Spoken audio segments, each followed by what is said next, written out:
In 1961, a Jewish woman sat in a Jerusalem courtroom watching the man who had helped orchestrate the murder of 6 million of her people. She expected to see a monster, a demon with evil eyes, a creature of darkness who would reveal, finally, the face of absolute evil. What she saw instead was far more terrifying. Adolf Eichmann was ordinary, boring even, a bureaucrat who spoke in clichés, a man who followed orders, a nobody who claimed he had no personal hatred of Jews, who insisted he was just doing his job, who seemed genuinely incapable of thinking about what he had done. Hannah Arendt looked at this empty man and understood something that changed everything. Evil doesn't require monsters. It only requires people who stop thinking.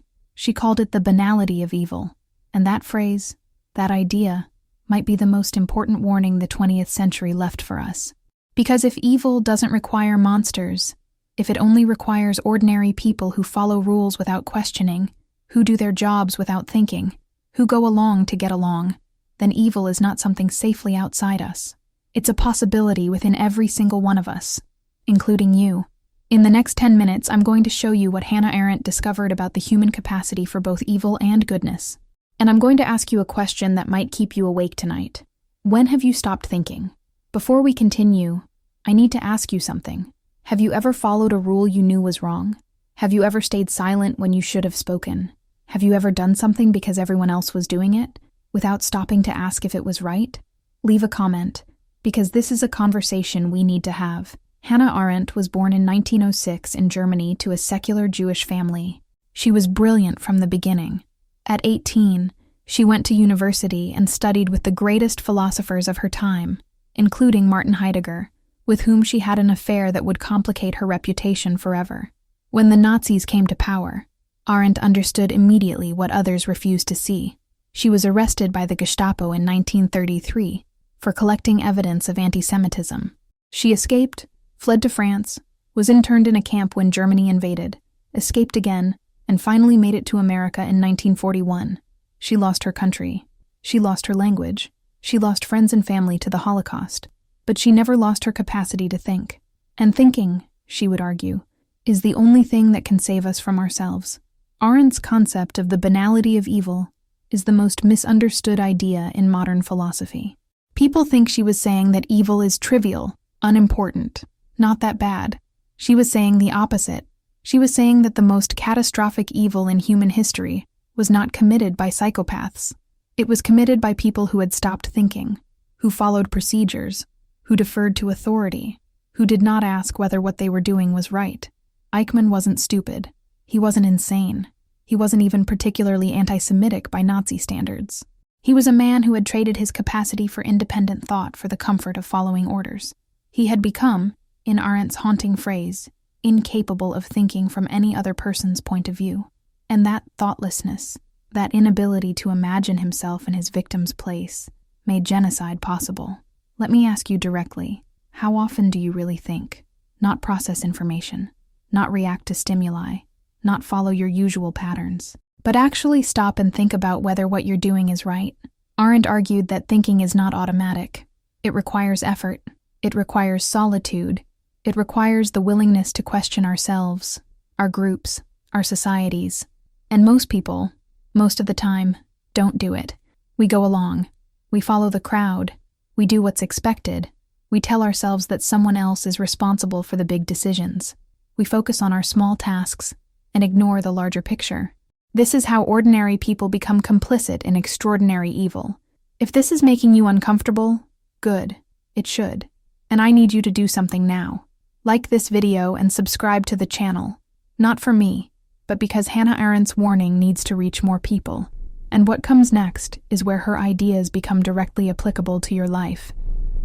But Arendt wasn't only a thinker of evil. She was a thinker of human possibility. And her vision of what makes life meaningful is as powerful as her warning about what makes evil possible. For Arendt, what makes us human is our capacity for action. Not labor, which we share with animals. Not work, which produces objects, but action. The ability to begin something new, to insert ourselves into the world, to do what has never been done before. Every human being, she wrote, is a new beginning. Every birth brings into the world someone who has never existed before and will never exist again. And that uniqueness gives each of us the capacity to change the world in ways that cannot be predicted. This is what totalitarianism tries to destroy: our capacity for spontaneous action, for new beginnings, for surprising ourselves and others. Totalitarianism wants to make humans predictable, interchangeable, controllable. It wants to eliminate the very thing that makes us human. But it can never fully succeed, because as long as humans are born, newness enters the world. As long as we can act, we can begin again. As long as we can think, we can refuse. Arendt also understood something crucial about freedom. It doesn't exist in isolation. Freedom requires others. It requires what she called the public realm, a space where we appear before each other, where we speak and act together, where we create a common world. The private person, focused only on their own life, their own consumption, their own comfort, is not truly free. They are trapped in a small world of their own concerns. True freedom comes from participation in something larger: politics, community, the shared project of building a world. This is why she was so disturbed by modern society's retreat into the private. When people stop caring about the public world, when they focus only on their personal lives and personal entertainment, they create a vacuum, and that vacuum can be filled by tyranny. Final question for you. What have you done lately that wasn't just for yourself? When did you last participate in the public world, in your community, in something larger than your own interests? Or have you retreated into the private, leaving the public world to others? Arendt would say that this retreat is dangerous, not just for society, but for you, because the richest human life is lived in connection with others, in action that matters, in participation in the common world. Hannah Arendt died in 1975, working at her typewriter. She left behind a body of thought that becomes more relevant with each passing year. In an age of bureaucracy, she warned us about thoughtlessness. In an age of individualism, she reminded us of our need for public life. In an age of cynicism, she insisted on the human capacity for new beginnings. Her message is both a warning and an invitation. The warning: stop thinking, and you become capable of anything, including evil. Follow orders without questioning, and you become complicit.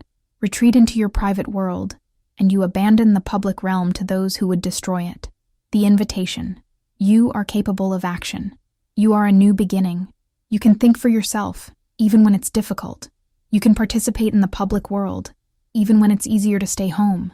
You can refuse to be a cog in a machine, even when everyone around you has given up. Before you go, I need you to do something.